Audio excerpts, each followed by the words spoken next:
Hi అండి, అందరికీ నమస్తే. వెల్కమ్ టు మైథిలి వెజ్ వీడియోలో పిల్లలు ఎంతో ఇష్టంగా తినే పాప్కార్న్ రెసిపీని ఇంట్లోనే 4 డిఫరెంట్ ఫ్లేవర్స్ తోటి ఎంత ఈజీగా ప్రిపేర్ చేసుకోవచ్చో చూపించబోతున్నాను. ఒక్కసారి కనుక పాప్కార్న్ని మీరు ఇంట్లో ఇలా ట్రై చేశారంటే ఇంకా ఎప్పుడు కూడా బయట కొనమని అడగరండి, ఇంట్లోనే చేయమంటారు. అంత టేస్టీగా ఉంటాయి. మరి లేట్ చేయకుండా వీటి ప్రాసెస్ని ఇప్పుడు చూసేద్దాము. ఫస్ట్ అయితే మనం బేసిక్ పాప్కార్న్ని ఎలా చేసుకోవాలో చూసేద్దాం. పాప్కార్న్ చేయడానికి మనకి సూపర్ మార్కెట్స్లో ఇలా కార్న్ సీడ్స్ ప్యాకెట్స్లా అవైలబుల్గా ఉంటాయి. వాటిని తెచ్చిపెట్టుకుంటే మనం పాప్కార్న్ని చాలా ఈజీగా ప్రిపేర్ చేసుకోవచ్చు. ఫస్ట్ మనం పాప్కార్న్ని చేయడానికి ఇలా వెడల్పుగా మందంగా ఉండే పాన్ అయితే తీసుకోవాలి.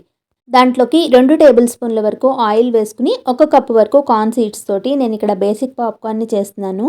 దాంట్లోకి కొద్దిగా పసుపుని, రుచికి సరిపడా ఉప్పుని వేసుకుని మీడియం ఫ్లేమ్ మీదే ఇలా కలుపుకుంటూ ఒక 2 నిమిషాల పాటు వేయించుకోవాలి. ఒక 5 మినిట్స్ తర్వాత సీడ్ మనకి కొద్దిగా కలర్ చేంజ్ అయ్యి ఉబ్బినట్టుగా వచ్చాక పాపప్ అవడం స్టార్ట్ అవుతుంది. అప్పుడు పైన మూత పెట్టేసుకుని ఇలా మధ్య మధ్యలో పాన్ని కదుపుకుంటూ ఉంటే అన్ని సీడ్స్ కూడా పాప్కార్న్ కింద రెడీ అవుతాయి. ఇలా పాప్కార్న్ని చేసుకునేటప్పుడు స్టవ్ ఫ్లేమ్ని లోలో కానీ హైలో కానీ పెట్టుకోకూడదు. లోలో పెట్టుకుంటే అన్ని సీడ్స్కి కూడా హీట్ అనేది సరిగ్గా తగలక పాప్కార్న్ కింద పాపప్ అవ్వవు. హైలో పెట్టుకుంటే తొందరగా మాడిపోతాయి కాబట్టి జాగ్రత్తగా చూసుకుంటూ వేయించుకోవాలి. ఇలా అన్ని ఫ్లేవర్స్కి కావాల్సిన బేసిక్ పాప్కార్న్ అనేది రెడీ అయిపోయింది కదా. నెక్స్ట్ మనం మసాలా పాప్కార్న్ని ఎలా చేసుకోవాలో చూద్దాము. దీనికోసం పాన్లోకి 1 టీ స్పూన్ ఆయిల్ని కానీ బటర్ని కానీ వేసుకున్నాక 1/2 టీ స్పూన్ కారం, 1/2 teaspoon garam masala, 1/2 teaspoon chaat masala, 1/2 teaspoon మిరియాల పొడిని వేసుకుని 1 కప్పు బేసిక్ పాప్కార్న్ని వేసుకోవాలి. ఈ పాప్కార్న్కి మసాలాలన్నీ పట్టేలాగా ఒకసారి అంతా బాగా మిక్స్ చేసుకుంటే మనకి మసాలా పాప్కార్న్ అనేది రెడీ అయిపోతుంది. నెక్స్ట్ మనం పిల్లలు ఎంతో ఇష్టంగా తినే టమాటా పాప్కార్న్ని ఎలా చేయాలో చూసేద్దాం. దీనికోసం పాన్లోకి 1 టీ స్పూన్ ఆయిల్ వేసుకుని 2 టీ స్పూన్ల వరకు టమాటా సాస్ని వేసుకోవాలి. ఆయిల్లోకి టమాటా సాస్ అంతా బాగా మిక్స్ చేసుకున్నాక 2 కప్పుల వరకు బేసిక్ పాప్కార్న్ని వేసుకుని అంతా బాగా పట్టేలాగా కలుపుకోవాలి. అంతేనండి, మనకి టమాటా పాప్కార్న్ కూడా రెడీ అయిపోతుంది. పిల్లలకి ఈ ఫ్లేవర్ పాప్కార్న్ అనేది బాగా నచ్చుతుంది, వాళ్ళు చాలా ఇష్టంగా తింటారు.